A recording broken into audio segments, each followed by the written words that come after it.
This is how to make a slip knot. So we have our ball of yarn and we have the tail that is coming from the ball of yarn. And we take this tail and we place it in our hand and we hold on to the tail.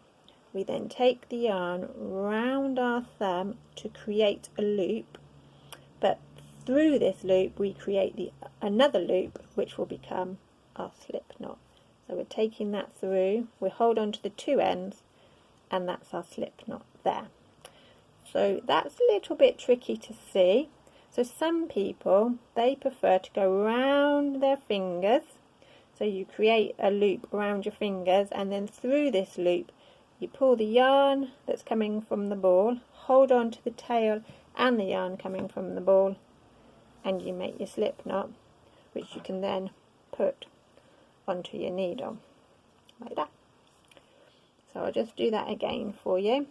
So you hold on to the tail, take it round the thumb to create a loop, and then through this loop we're going to take that bit of the yarn to make the loop, hold on to the two tails, and there you have a slip knot.